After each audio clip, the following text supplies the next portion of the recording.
Hey, what is up, guys, and welcome back to Football Discussions. And before we get started, yes, I copied this idea from Bengal, saw it on his YouTube the other day, thought it was a really fun idea. He did only NFC teams, we're doing only AFC teams, and then I'm sure he'll release his AFC video, and I will eventually release my NFC video. But it's a new fun way to not just keep being repetitive with these mock drafts. Let the simulator take half the picks, we'll pick half the others. And then the other thing before we start is we are going to be doing the 32 GM subscriber mock draft. So if you want to be one of those 32 GMs, let me know the team you would want to be down below, and make sure you're subscribed to the channel because once we hit 1,000 subs, we're so close. We're like 105 away. But again, this is just a fun way to do a mock draft, and let's get into it. So only AFC teams. We're going to be doing one round. This is the Draft Network's draft simulator.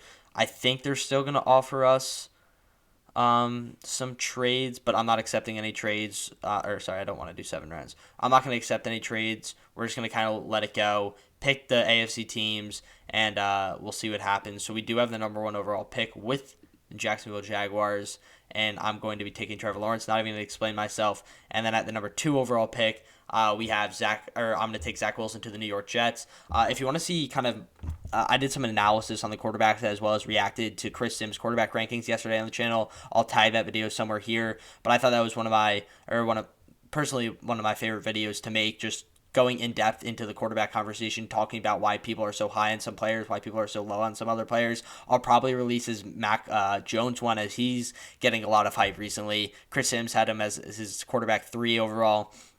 So a lot of type of those videos, kind of just discussions. This channel is football discussions going on the channel, just talking about draft prospects, where they rank, why they rank there. And I talked a lot about Zach Wilson yesterday because he's Chris Sims' number 1 overall quarterback. Zach Wilson is a guy that's similar to players like Josh Allen, like Patrick Mahomes, like Aaron Rodgers, guys that can get outside the pocket, throw on the run, throw off platform, throw cross body, extend plays, and have great arm strength. Those are the type of quarterbacks that teams are very high on right now because they see the success that the Bills are having with Josh Allen, that the Ravens are having with a guy like Lamar Jackson. Not that he has that elite arm strength.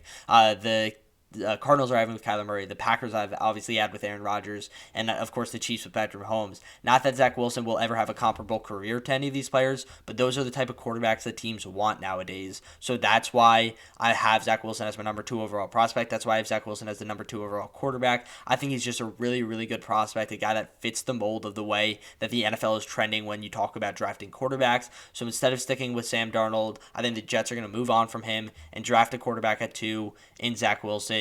Out of BYU. At 3, I'm definitely taking a wide receiver here. It could be Devontae Smith. It could be Jalen Waddle. It could be Jamar Chase. I'll do an in-depth receiving rankings video pretty soon, but I think Jamar Chase is clear-cut the number 1 wide receiver. The only reason that the Dolphins wouldn't take him is because of the fact that they have Tua Tagovailoa, who could be more familiar with Jalen Waddle and Devontae Smith. Both guys apparently one was on camera in Jalen Waddle, and then Devontae Smith apparently said that that they both like Mac Jones better than Tua, which is kind of strange. You don't really hear quarterback or players talk about former teammates like that.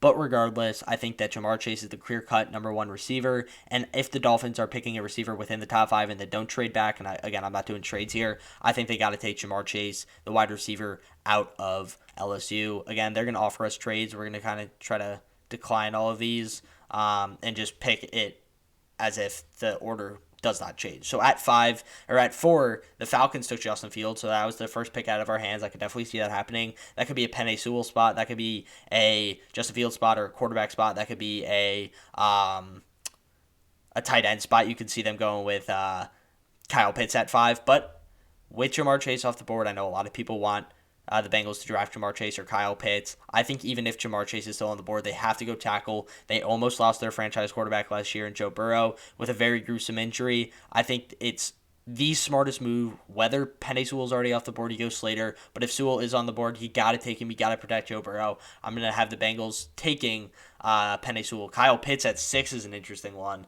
We're going to obviously decline all these trades. And at 9, we're picking for the Denver Broncos. So Kyle Pitts went at 6, Jalen Waddle at 7. Devontae Smith is still on the board, which is interesting now that the Broncos need another wide receiver. But we don't pick again until 13 with the Chargers, as we got 3 NFC teams back-to-back. But Kyle Pitts at 6, Jalen Waddle at 7, and Caleb Farley at 8 is very interesting. I think that we could see the Panthers go Trey Lance there at 8, or Mac Jones there at 8, with the fact that Mac Jones played with him at the Senior Bowl or with the Panthers staff at the Senior Bowl. But at 9, with the Denver Broncos, I'm taking Patrick Surtain. You could look at edge. Kwity Paye, Jalen Phillips. I have Azeez Ojulari as my number one edge. I think Jalen Phillips will be the first edge off the board because when you really look at him, the only thing that's holding him back in a lot of GM's eyes are his injuries. I think he might be the most clear-cut favorited edge at this point in time. Kwity Paye has obviously been that guy for quite some time with his run-stopping ability and his scheme versatility. But I think Azeez Ojulari is the best clear-cut pass rusher. And then, of course, I'm high on Gregory Rousseau as well. Joe Tyron's another guy that's getting a lot of love. Carlos Boogie Basham, of course, getting some love. So there's a lot of edge positions. I think it's just too early in the draft to go that route. And then, of course, Micah Parsons would be the other pick here for the Denver Broncos. But with such a weak secondary, I'm taking Patrick Surtain. He is my corner one. I think Caleb Farley fits that scheme a bit better for the Broncos, but I think that Patrick Surtain is the better overall corner. He played last year. No hate against Caleb Farley for not playing. Obviously, everyone has their reasons for opting out. But, this might be recency bias a bit, but Patrick Surtain really solidified himself as the number one corner in this class. Caleb Farley obviously has great potential, and everything that comes up on his tape from sophomore year is very, very good. But Patrick Surtain had a great sophomore year and a great junior year as well when he came back during the COVID season. So that's why I'm so high on Patrick Surtain. He solidified himself. He backed up the play that he had in his sophomore year, whereas Caleb Farley did not get the chance to do that. So both guys very good, and again, I think Caleb Farley fits the Broncos scheme a little better, but Patrick Surtain being available at 9, I think is a little too hard to pass up on for the Denver Broncos because he is such a good corner. At 13, let's just go over. Rashawn Slater goes to the Dallas Cowboys, Devontae Smith to the New York Giants, and Trey Lance to the San Francisco 49ers. So Mac Jones is still on the board, and I'm looking at 15 with New England Patriots. Might get their Tom Brady replacement finally there. But first, let's pick for the Los Angeles Chargers. Rashawn Slater's off the board. Would have loved for him to fall in our lap there. I think Christian Darrisaw is the next best guy. I mean, you could look at Elijah Vera Tucker as well with his versatility. I think people are very low on Elijah Vera Tucker. He's one of my favorite players in this class. He's just so scheme versatile in the fact that he can play tackle, he can play guard. He can really play anywhere along the offensive line. I think he'll end up playing... that's tough. A lot of people have him listed as tackle. This site has him listed as a guard right now. It's going to be hard. It really just depends on the team that drafts him. But I'm going to go Christian Darrisaw here to the Chargers. They need a clear-cut tackle. They need a guy that can protect Justin Herbert consistently. I'm a huge fan of Darrisaw's. I think him and Elijah Vera Tucker are basically tied for the third offensive lineman spot right behind Slater and Sewell, of course. But really good player. And again, protecting your young quarterback is the name of the game in the NFL. So I go Christian Darrisaw at 13. At 14, the Vikings take Sam Cosby. That's a weird one. I think they would have ended up taking Elijah Vera Tucker there, or maybe gone the defensive route, maybe gone for the first edge off the board. This is a really tricky spot because Micah Parsons has fallen this far, and as much as I think the Patriots would love to get their hands on a quarterback, Micah Parsons, man. But there's no way Mac Jones falls outside the top 15, and quarterback is such a valuable position. This is a really, really tricky spot. Oh. Again, a lot of people have Mac Jones as quarterback 3 now, according to Matt Miller. And, again, I'll make a video on that later. I think that, this is really tough. I'm going to go Mac Jones. I'm going to take the quarterback. It's the most important position in the NFL. Everyone talks about it. Wow, Najee Harris just went at 16, but everyone talks about it, right? You need a franchise quarterback. The Patriots obviously struggled with Cam Newton last year. Obviously, they need to get some weapons this offseason. Guys like Corey Davis, Curtis Samuel, Hunter Henry, even Allen Robinson and Kenny Galladay if they want to go that direction. But some under-the-radar wide receivers are definitely available. I think the Patriots could be in the market for one of those. Obviously, they need a tight end as well if Kyle Pitts falls to them, which he didn't, right? He went at 6. I wanted to make sure Kyle Pitts is not available. I think that they got to get some weapons, obviously, and need to address the defense. But with Hightower coming back, is linebacker more of a need than quarterback is? Probably not at this point in time. And with such a good player and a player that so many people are high on right now in Mac Jones, I'm going to take him at 15. At 17, this is easy. As much as the Raiders need an edge, as much as the Raiders need an interior defensive lineman, and as much as the Raiders need basically every other or a lot of defensive positions, Micah Parsons, I personally think, is the best defensive player in the class, so I'm taking him at 17. He's fallen far enough. I'm sure the Dolphins would have loved to get their hands on him, but with Micah Parsons being available at 17, that's just too good a value to pass up on. That's best player available, and you bet your bottom dollar, I hate that I just said that, that Mike Mayock is not passing up on the opportunity to get Micah Parsons at 17. At 18, this could be another linebacker spot. I'm very high on Jeremiah Owusu-Koramoah. Very good player at Notre Dame. He had a funny quote at, I think it was on Matt Miller's podcast. Said something along the lines of like after he watched the Super Bowl, he was like, I went out and trained at middle linebacker thinking I was Devin White. So obviously has a chip on his shoulder, really, really good player, has a fire under his belly. I'm a huge fan of his. That could definitely be the pick. With Najee Harris off the board, I think that is going to be the pick. I'm pretty low on taking a running back in the first round. I'm a Broncos fan. My favorite running back in the league, and I personally, the best running back on the Broncos was an undrafted free agent. The best rookie running back last year, undrafted free agent. There's so many more important positions that you need to take than running back. It doesn't matter how good the player was in college. I don't even think the Giants should have taken Saquon at number 2. I think Saquon should have been picked in the 20s. I don't care that he was a generational talent. There are players that are consistently picked in the 2nd, 3rd, 4th round. They're better than the running backs in the first round. Rashad Penny went in the first round. It just does not make sense to me to take running backs in the first round. You look at Nick Chubb. Is Nick Chubb better than Saquon Barkley? In my opinion, yes. He went in the 2nd round, like the first few picks in the 2nd round. That's an appropriate spot to take a running back. I think in the 1st round, it just does not make sense. I'm going linebacker here. I'm going to take Jeremiah Owusu-Koramoah to the Miami Dolphins. At 19, J.C. Horn goes to the Washington football team. Why can't I speak? That's an interesting one. And then Rashad Bateman is another interesting one at 20 to the Chicago Bears. I keep blanking on these teams. I don't know what's happening to me right now. All right, so at 21, we're picking with the Indianapolis Colts. Sure, they would have loved for Mac Jones to fall to them, but offensive tackle, cornerback, probably the route here with J.C. Horn going. I'm not going to take him. If he fell to 21, definitely would have. I think offensive tackle replacing, who just retired? Costanzo is important for the Indianapolis Colts. I'm going to go Jalen Mayfield. I like Tevin Jenkins, but I think he might end up playing guard in the NFL, and they really need a tackle because their guards and centers are very good. You got Braden Smith, you got Quentin Nelson, and then I'm blanking on the other one. Actually, Braden Smith's a tackle, isn't he?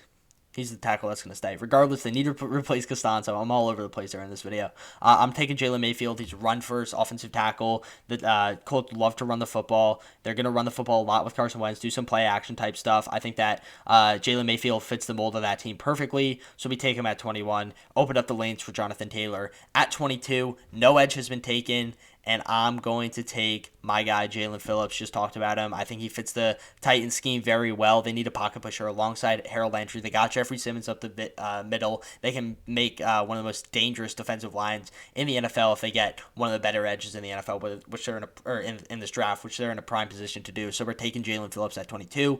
At 23, this could also be a running back spot with some of the top guys off the board. But Kadarius Toney, my overall wide receiver 4, I have Elijah Moore at 5, then Rondo Moore at 6, and then Rashad Bateman, and then Terrace Marshall. If you want to check out my big board, that's somewhere on the video. I'll probably link that in this video too. But regardless, I'm taking Kadarius Toney. He's fallen far enough. Get Zach Wilson, a sick weapon.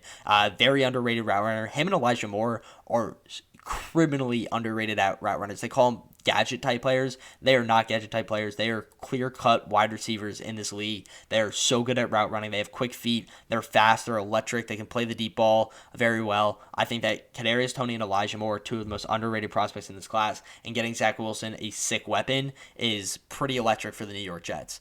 At 24, this is another running back spot. If Najee Harris was available, I would have gone him here. He would have been probably my first running back pick in the first round. But with Najee Harris off the board, I'm not reaching on ETN. This could be a tackle spot replacing Villanueva.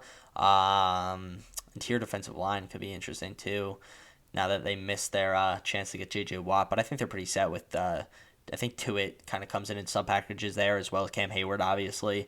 At 24, I'm going offensive tackle, and I'll take Tevin Jenkins. Actually, I'm gonna take Elijah Vera Tucker. I think this is a solid spot for him. Again, has the tackle versatility. A lot of people have him listed at tackle. I think he can play interior offensive lineman for the Steelers in a few years if they need him there too. A guy that can really shift all over the offensive line. I like that pick a lot for Pittsburgh. At 25, this could be another tackle spot if they wanted to replace Cam Robinson. This could also be a corner spot, tight end, safety.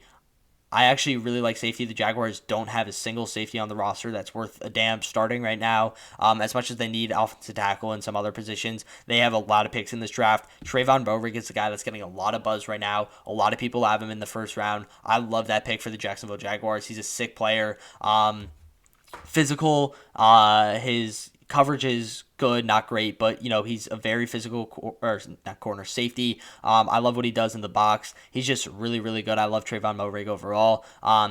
After a lot of the main Big J journalists were high on him, I went back, watched his tape that I hadn't watched yet, and I kind of fell in love with him as well. I like Trayvon Bovick. He's just versatile and can fill a huge need for the Jacksonville Jaguars at 25. At 26, we got to get some of these edges going off the board here. I'm going to send Azeez Ojulari to the Cleveland Browns to play. Actually, I know I'm high on Azeez Ojulari, but are teams as high as me on Azeez Ojulari? That's the real question we have to be asking ourselves. I think Gregory Rousseau might get more buzz there. I'm gonna say Gregory Rousseau to the Cleveland Browns, and then we'll send Kwity Paye, who kind of fits this Ravens scheme more than anything else, to the Ravens. So back-to-back edges there. I know the Ravens need a wide receiver. I would love to see Elijah Moore go in that spot. That might be a reach in their eyes. Again, I'm high on Elijah Moore. A lot of people aren't. So I don't know if they would go in that direction. I think Gregory Rousseau to the Cleveland Browns makes sense. You get a player to play alongside Myles Garrett. Then Kwity Paye to the Ravens makes sense. You get your Matthew Judon replacement. So two very good players, two studs that I'm a huge fan of. Huge fans of go to the Browns and then the Ravens at 26 and at 27. At 30, this could be edge spot. This could be linebacker spot. They missed their opportunity to get J.J. Watt as well. I'm going to give him the hybrid. Zaven Collins here to the Buffalo Bills. Great player. Again, that kind of edge linebacker hybrid. A lot of people have him listed at edge.